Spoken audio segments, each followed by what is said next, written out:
The multi-party government in the city of Johannesburg says it is tackling the housing backlog and also building an inclusive city. With the private sector, with civil society, we're going to make sure we rebuild this city to becoming the glorious city of gold that it used to be. The executive mayor of Johannesburg, Councillor Mpho Phalatse, made these statements during her keynote address at the Riverside View groundbreaking event recently. The city says the development will drive their mandate to provide affordable social housing units to residents, where over 1,100 families will have the dignity of a home. We made a vow as the Joburg multi-party government that we're going to be a caring government and that we're going to give our people who are indigent a caring city. And what that means is that we understand that we're not the same, that some people are still moving up socially, and that while they're doing so, they need some assistance from government. And Joshko is one of the outlets through which we're able to make good on that promise by giving affordable housing to those who earn within a certain income bracket. So for me, this is a big win for our people, that they will be given dignified living spaces where they can grow and raise up their children and dream and help us dream of a Johannesburg that we would all like to see, the city of gold, full of golden opportunities. Community members that live in and around the Riverside View area had this to say. I'm totally happy and so appreciating that the mayor came here and see what is actually happening around Riverside View. The developments are going to help people of Riverside View since we don't have many opportunities around here. We also need schools for children, playing grounds. We also, because if you can get a school for children, the government one, is going to be better because of now our children have to travel from here to Diepsloot for school, so we don't have a school. And also you want a clinic. Now we have mobile clinic which coming from at Tuesday and Thursday. So we also need the clinic that will be opening Monday to Friday. Development of fitla mo ke bile ka ba happy. Me leng gore dilo tsa ba di boletseng di le important. So ke thabela ntho e batlang ka yona.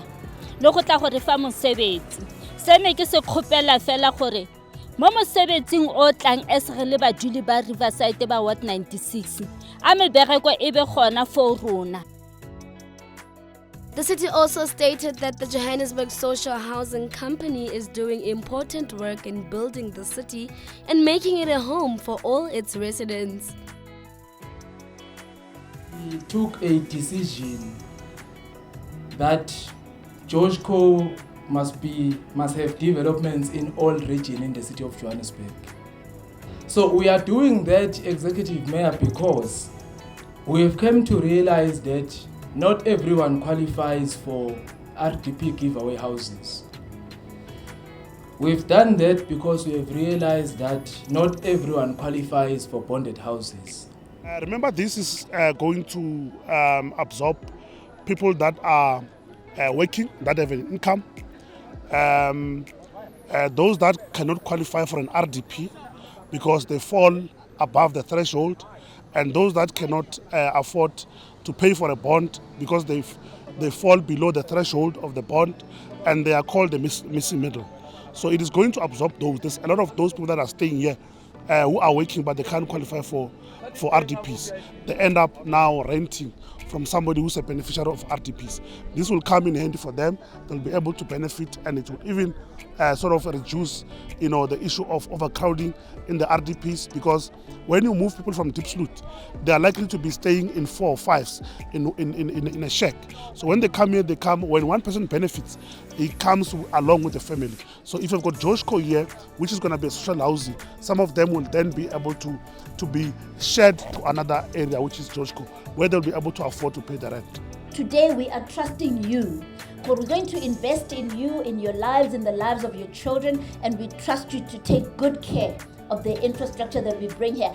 The need is vast. You'll recall that government has for many years been promising people housing, free housing, but government has not been able to deliver on that promise. Our housing waiting list is in excess of 400,000 as we speak, and there's no money to build all those houses. Well, we're happy to see that our people have opened themselves up to different modalities of meeting their housing needs. One is to give people serviced stands with water, electricity and proper sanitation and allowing them to build their own houses. But affordable accommodation through Joshco is another way for us to give people who can't afford to build their own houses affordable and dignified housing. So yes, the need is vast, but I can see that people are hopeful because they see the city is for them and we're surely delivering.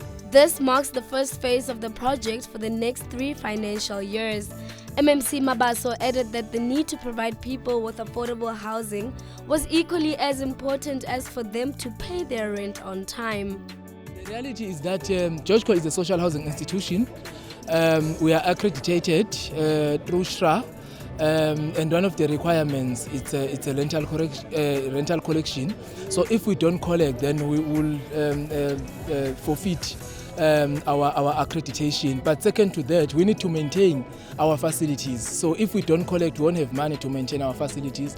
We need to invest in future development, as I've alluded earlier on to say. So we need that money. So we can't keep on running to the city. We're a company and we need to maintain our finances, and we need to make sure that we invest in future development without us having to run to the city.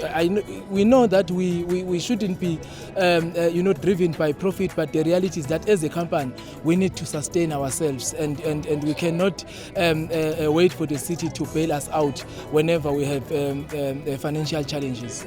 Over and above job creation, the multi-party government addressed the importance to empower small and medium enterprises. We're all about growing the economy, but as we grow the economy, big business should not forget that there's small and medium enterprises that are also trying to recover. We've had a difficult 2 years with COVID, and a lot of people also need opportunity. So these are opportunities for big business and SMMEs to work together to deliver services for our people. SMMEs, they normally wait for the main contractors to pay them before they pay their workers. And you will find that SMMEs are not getting paid on time, which then delays even on their part to pay those labours that would have been contracted to the SMMEs. So it's always a challenge with the main contractor and the SMMEs at the same time, because our SMMEs, they tend to be a middleman that only pays employees without them having to be empowered. Because running a business,